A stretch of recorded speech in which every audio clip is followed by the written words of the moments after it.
जेठ माओ की कथा में आप सभी का स्वागत है। देखिए, ये बहुत अद्भुत घटना है। आप इसे सुन के रहिए। पुरानी कथाओं में सबसे श्रेष्ठ मानी गई है। अगर जेठ माह में इस प्रकार की कथाएं चुनी जाती है जेठ माह में, तो बहुत उत्तम मानी गई है। श्री कृष्ण और श्री कृष्ण के जीवन से जुड़ी हुई ये कथाएं हैं और समय अनुसार कलयुग द्वापर बीता। द्वापर के अंतिम चरण पे कई साधु संतों का मिलाप हुआ और इस घटना को आप स्वयं अपने कानों से सुने, आपको बहुत ही अच्छा लिखने वाली है। अगर अच्छी लगे ये वीडियो तो लाइक जरूर करें, हमारे चैनल को सब्सक्राइब करें। आनंद मार्ग। शौनक जी ने कहा कि साधु शिरोमणि सूत जी, आप आयुष्मान हो। सचमुच आप भक्ताओं के सिरमौर हो। जो लोग संसार के अपार अंधकार में भूल भटक रहे हैं, उन्हें आप वहाँ से निकाल कर प्रकाश स्वरूप परमात्मा का साक्षात्कार करा देते हैं। आप कृपा करके हमारे एक प्रश्न का उत्तर दीजिए। लोग कहते हैं कि मृकंड ऋषि के पुत्र मार्कंडे ऋषि चिरायु है और जिस समय प्रलय ने सारे जगत को निगल लिया था उस समय भी वे बचे रहे। परंतु सूत जी, वे तो इस कल्प में हमारे ही वंशज में उत्पन्न हुए एक श्रेष्ठ भृगुवंशी है और जहाँ तक हमें मालूम है इस कल्प में अब तक प्राणियों का कोई प्रलय नहीं हुआ है। और ऐसी स्थिति में ये बात कैसे सत्य हो सकती है कि जिस समय सारी पृथ्वी प्रबल काले समुद्र में डूब गई थी, उस समय मार्कंडेय जी उसमें डूब उतरा रहे थे और उन्होंने अक्षय वट के बत्ते दोने में अत्यंत अद्भुत और सोए हुए बाल मुकुंद का दर्शन किया। सूत जी, हमारे मन में बड़ा संदेह है और इस बात को जानने की बड़ी उत्कंठा है। आप बड़े योगी हैं और पौराणिकों में सम्मानित है। आप कृपा करके हमारे ये संदेह को मिटाने की कृपा कीजिए। सूत जी ने कहा, शौनक जी, आपने बड़ा सुंदर प्रश्न किया है। इससे लोगों का भ्रम मिट जाएगा। और सबसे बड़ी बात तो यह है कि इस कथा में भगवान नारायण की महिमा है और जो इसका गान करता है उसके सारे कलिमल नष्ट हो जाते हैं। और शौनक जी, मार्कंड ऋषि ने अपने पुत्र मार्कंडे के सभी संस्कार समय समय पर किए और मार्कंडे जी विधि पूर्वक वेदों का अध्ययन करके तपस्या और स्वाध्याय से संपन्न हो गए थे। उन्होंने आजीवन ब्रह्मचर्य का व्रत ले रखा था और शांत भाव से रहते थे और सिर पर जटाएं बढ़ा रखी थी और वृक्षों की छाल का ही वस्त्र पहनते थे। वे अपने हाथों में कमंडलू और दंड धारण करते और शरीर पर यज्ञोपवीत और मेखला शोभायमान रहती। काले मृग का चर्म, रुद्राक्ष माला, कुश, यही उनकी पूंजी थी और यह सब उन्होंने अपने आजीवन ब्रह्मचर्य व्रत की पूर्ति के लिए ही ग्रहण किया था। वे सायकाल और प्रातःकाल अग्निहोत्र, सूर्योपासना, गुरुवंदन, ब्राह्मण सत्कार और मानस पूजा और मैं परमात्मा का स्वरूप ही हूँ, इस प्रकार की भावना आदि के द्वारा भगवान की आराधना करते और साय प्रातः भिक्षा लाकर गुरुदेव के चरणों में निवेदन कर देते और मौन हो जाते। गुरुजी की आज्ञा होती तो एक बार खा लेते और अन्यथा उपवास कर रह जाते। मार्कंडेय जी ने इस प्रकार तपस्या और स्वाध्याय से तत्पर रहकर करोड़ों वर्षों तक भगवान की आराधना की और इस प्रकार उस मृत्यु पर भी विजय प्राप्त कर ली जिसको जितना बड़े बड़े योगियों के लिए भी कठिन है। मार्कंडेय जी मृत्यु विजय को देखकर ब्रह्मा, भृगु, शंकर, दक्ष, प्रजापति, ब्रह्मा जी के अन्याय पुत्र और मनुष्य, देवता, पितर और अन्य सभी प्राणी अत्यंत विस्मित हो गए। आजीवन ब्रह्मचर्य व्रतधारी और योगी मार्कंडेय जी इस प्रकार तपस्या, स्वाध्याय और संयम आदि के द्वारा विद्या आदि सारे क्लेशों को मिटाकर शुद्ध अंतकरण से इंद्रियातीत परमात्मा का ध्यान करने लगे। तो योगी मार्कंडेय जी महायोग के द्वारा अपना चित्त भगवान के स्वरूप में जोड़ते रहे। इस प्रकार साधन करते करते बहुत समय 6 मनवंतर व्यतीत हो गए। ब्राह्मण इस 7वें मनवंतर में जब इंद्र को इस बात का पता चला तब तो वे उनकी तपस्या से शंकित और भयभीत हो गए और इसलिए उन्होंने उनकी तपस्या में विघ्न डालना आरंभ कर दिया। शौनक जी, इंद्र ने मार्कंडेय जी की तपस्या में विघ्न डालने के लिए उनके आश्रम पर गंधर्व अप्सराएं का वसंत और मलिया ने शुभ लोभ और मद को भेजा। और भगवान ये सब उनकी आज्ञा के अनुसार उनके आश्रम पर गए और मार्कंडेय जी का आश्रय हिमालय के उत्तर की ओर और वहाँ पुष्पभद्रा नाम की नदी बहती है और उसके पास ही चित्रा नामक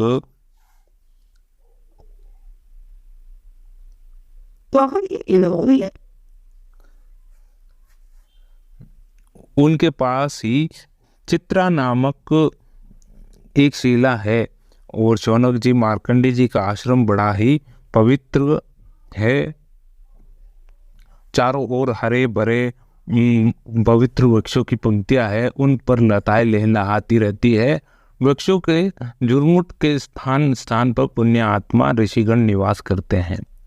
बड़े ही पवित्र निर्मल जल से भरे जलाशय सब ऋतुओं में एक से ही रहते हैं और कहीं मत वाले और अपनी संगीतमयी गुंजारों से लोगों का मन आकर्षित करते रहते हैं, तो कहीं मत वाले कोकिल पंचम स्वर में कुहू कुहू कूकते रहते हैं। कहीं मत वाले मोर अपने पंख फैलाकर कलापूर्ण नृत्य करते रहते हैं, तो कहीं अन्य मत वाले पक्षियों का झुंड खेलता रहता है। मार्कंडेय मुनि के ऐसे पवित्र आश्रम में इंद्र के जैसे भेजे हुए वायु ने प्रवेश किया और वहाँ उसने पहले शीतल झरनों की नन्ही नन्ही फूंहियाँ संग्रह की। इसके बाद सुगंधित पुष्पों का आलिंगन किया और फिर काम भाव से उत्तेजित करते हुए धीरे धीरे बहने लगा। कामदेव के प्यारे सखा बसंत ने अपनी माया फैलाई और संध्या का समय था और चंद्रमा उदित हो अपनी मनोहर किरणों का विस्तार कर रहे थे। सहस्त्र सहस्त्र डालियों वाले वृक्ष लताओं का आलिंगन पाकर धरती तक झुके हुए थे और नई नई कपोले फलों और फूलों के गुच्छे अलग ही शोभायमान हो रहे थे। बसंत का साम्राज्य देखकर कामदेव ने भी वहां प्रवेश किया और उसके साथ गाने बजाने वाले गंधर्व झुंड के झुंड चल रहे थे और उसके चारों ओर बहुत सी स्वर्गीय अप्सराएं चल रही थी। अकेला काम ही सबका नायक था और उसके हाथ में पुष्पों का धनुष और उस पर सम्मोहन आदि बाण चढ़े हुए थे। उस समय मार्कंडेय मुनि अग्निहोत्र करके भगवान की उपासना कर रहे थे। उसके नेत्र बंद थे और वे इतने तेजस्वी थे मानो स्वयं अग्नि देव की मूर्तिमान होकर बैठे थे।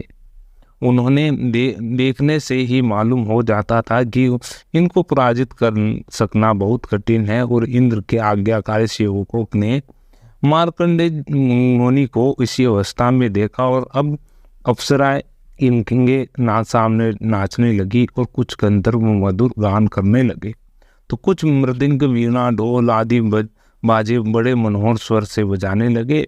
शौनक जी, अब कामदेव ने अपने पुष्प निर्मित धनुष पर पंचमुख बाण चढ़ाया और उनके बाण के 5 मुख हैं, शोषण, दीपन, सम्मोहन, तापन और उन्मादन। जिस समय वे निशाना लगाने की ताक में था, उस समय इंद्र के सेवक बसंत और लोभ मार्कंडेय मुनि का मन विचलित करने के लिए प्रत्ययशील थे।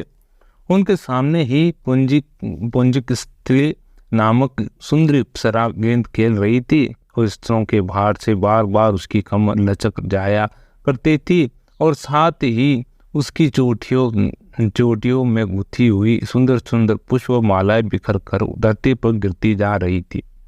कभी कभी वे तिरछी चितवन में इधर उधर देख लिया करती थी और उसके नेत्र कभी गेंद के साथ आकाश की ओर जाते और कभी धरती की ओर, कभी आतिलियों की ओर। वह बड़े हाव भाव के साथ गेंद की ओर दौड़ती थी।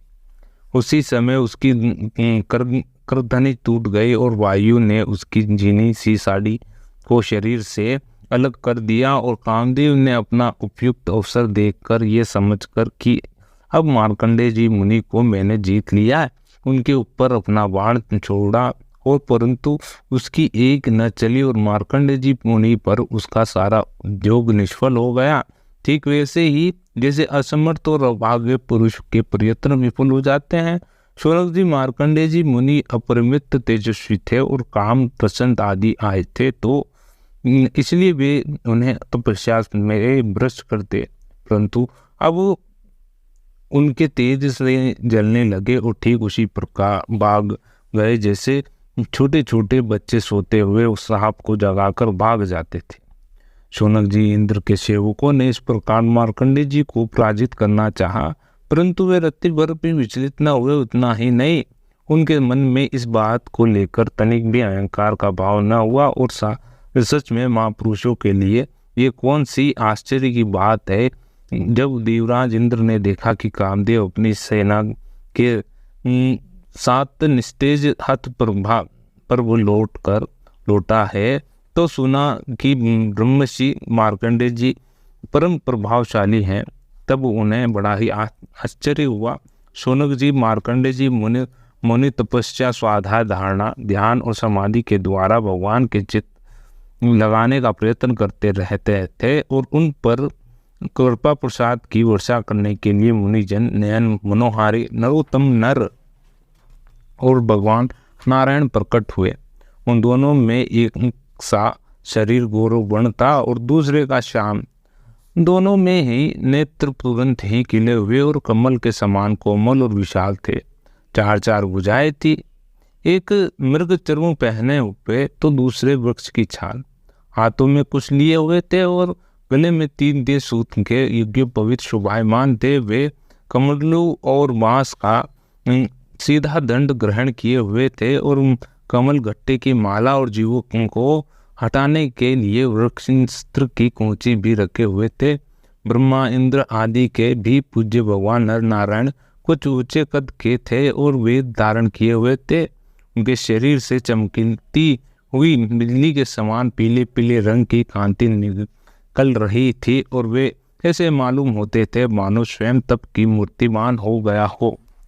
जब मार्कंडेय जी मुनि ने देखा कि भगवान के साक्षात स्वरूप नर नारायण ऋषि पधारे हैं, तब वे बड़ा आदर भाव से उठकर खड़े हो गए और धरती पर दंडवत लौटकर साष्टांग प्रणाम किया। भगवान के दिव्य दर्शन से उन्हें इतना आनंद हुआ कि उनका रोम रोम, उनकी सारी इंद्रियां अंतःकरण शांति के समुद्र में गोता खाने लगे। शरीर पुलकित हो गया, नेत्र के आंसू उमड़ आए और जिनके कारण भय उन्हें उन आंखें देख भी न सकती। तदंतर वे हाथ जोड़कर उठ खड़े हुए। उनका अंग अंग भाग भगवान के सामने झुका जा रहा था और उनके हृदय में उत्सुकता तो इतनी थी कि मानो भगवान का आलिंगन कर लेंगे। उनसे और कुछ तो बोला न गया और गदगद वाणी से केवल इतना ही कहा कि नमस्कार नमस्कार। इतने बाद उन्होंने दोनों को आसन पर बैठाया, बड़े प्रेम से उनके चरण पखारे और अर्घ्य, चंदन, धूप, माला आदि से उनकी पूजा करने लगे। भगवान नर नारायण सुखपूर्वक आसन पर विराजमान थे। मार्कंडेय जी पर कृपा प्रसाद की वर्षा कर रहे थे और पूजा के तदंतर मार्कंडेय जी मुनि ने उन सर्वश्रेष्ठ मुनि वेशधारी नर नारायण के चरणों में प्रणाम किया और ये स्तुति की। मार्कंडेय जी मुनि ने कहा कि भगवान में अल्पज्ञ जीव भला आपकी अनंत महिमा का कैसे वर्णन करूं। आपकी प्रेरणा से ही संपूर्ण प्राणी ब्रह्म शंकर और मेरे शरीर में भी प्राण शक्ति का संचार होता है। तो उसी के कारण वाणी, मन, इंद्रियों में भी बोलने, सोचने, विचारने और करने, जानने की शक्ति आती है। इस प्रकार सबके प्रेरक और परम स्वतंत्र होने पर भी आप अपना भजन करने वाले भक्तों के प्रेम बंधन से बंधे हुए हैं। पर वो आपने केवल विश्व की रक्षा के लिए ही जैसे मत्स्य, कूर्म आदि अनेकों अवतार धारण किए हैं, वैसे ही आपने ये दोनों रूप भी त्रिलोकी के कल्याण और उसकी दुख निवृत्ति और विश्व की प्राणियों को मृत्यु पर विजय प्राप्त कराने के लिए ग्रहण किया है। आप रक्षा तो करते ही हैं, मकड़ी के समान अपने से ही इस विश्व को प्रकट करते हैं, फिर स्वयं अपने में ही लीन कर लेते हैं। आपके चरण कमलों में प्रणाम करता हूँ। जो आपके चरण कमलों की शरण ग्रहण कर लेते हैं, उन्हें कर्म, गुण और काल जनित क्लेश स्पर्श भी नहीं कर सकते। और वेद में ब्रह्मज्ञ ऋषि मुनि आपकी प्राप्ति के लिए निरंतर आपका स्तवन, वंदन, पूजन और ध्यान किया करते हैं। पर वो जीव के चारों ओर भय ही भय बोला वाला और औरों की तो बात ही क्या है। आपके काल रूप में स्वयं ब्रह्मा भी अत्यंत भयभीत रहते हैं, क्योंकि उनकी आयु भी सीमित और केवल 2 प्रारब्ध की है, और फिर उनके बनाए हुए भौतिक शरीर वाले प्राणियों के संबंध में तो कहना ही क्या है। ऐसी अवस्था में आपके चरण कमलों की शरण ग्रहण करने के अतिरिक्त और कोई भी परम कल्याण तथा सुख शांति का उपाय हमारे समझ में नहीं आता, क्योंकि आप स्वयं ही मोक्ष रूप है और भगवान आप समस्त जीवों के परम गुरु, सबसे श्रेष्ठ और सत्य ज्ञान स्वरूप हैं। इसलिए आत्म स्वरूप को ढक देने वाले गेह देह आदि निष्फल, असत्य, नाशवान और प्रतीत मात्र पदार्थों को त्याग कर मैं आपके चरणों की ही शरण ग्रहण करता हूँ। कोई भी प्राणी यदि आपकी शरण ग्रहण कर लेता है तो वह उससे अपने सारे अभिष्ट पदार्थ प्राप्त कर लेता है। जीवों के परम सहस्र प्रभु यज्ञपित सत्व रजतम, ये तीनों गुण आपकी ही मूर्ति है और इन्हीं के द्वारा आप जगत की उत्पत्ति, स्थिति, लय आदि अनेकों मायामयी लीलाएं करते हैं। फिर भी आपकी सत्व गुणमयी मूर्ति की जीवों को शांति प्रदान करती है, और रजोगुण तमोगुण मूर्तियों से जीवों को शांति नहीं मिल सकती। उनमें से दुख, मोह और भय की वृद्धि भी होती है, और भगवान इसलिए बुद्धिमान पुरुष आपकी और आपके भक्तों की परम प्रिय शुद्ध मूर्ति नर नारायण की उपासना करते हैं। पांचरात्र सिद्धांत के अनुयायी विशुद्ध सत्व को ही अपना श्री विग्रह मानते हैं, और उसकी उपासना से आपके नित्य धाम वैकुंठ की प्राप्ति होती है। उस धाम की यह विलक्षणता है कि वह लोग होने पर भी सर्वथा रहित और भोग युक्त रहने पर भी आत्मानंद से परिपूर्ण है। जो रजोगुण और तमोगुण को आपकी मूर्ति स्वीकार नहीं करते, भगवान आप अंतर्यामी, सर्वव्यापक, सर्वसंरूप, जगत गुरु, परमार्थ और शुद्ध स्वरूप है। समस्त लौकिक और वैदिक वाणी आपके अधीन है। आप ही वेद मार्गी के प्रवर्तक में आपके इस युगल स्वरूप नरोत्तम नर और ऋषि वर नारायण को नमस्कार करता हूँ। आप यज्ञ प्रत्येक जीव, इंद्रियों और उनके विषयों में, प्राणों में तथा हृदय में भी विद्यमान है, तो भी आपकी माया से जीव की बुद्धि इतनी मोहित हो जाती है कि ढक जाती है। वह निष्फल और झूठी इंद्रियों के जाल में फंसकर आपकी झांकी से वंचित हो जाता है, किंतु सारे जगत के गुरु तो आप ही हैं। इसलिए आप पहले अज्ञानी होने पर भी जब आपके कृपा से उसे आपके ज्ञान भंडार वेदों की प्राप्ति होती है, तब वह आपके साक्षात दर्शन कर लेता। प्रभु वेद में आपका साक्षात्कार कराने वाला विज्ञान पूर्ण रूप से विद्यमान है, जो आपके स्वरूप का रहस्य प्रकट करता है, और ब्रह्मा आदि बड़े बड़े प्रभावशाली मनीषी उसे प्राप्त करने का यत्न करते रहने पर भी मोह से पड़ जाते हैं।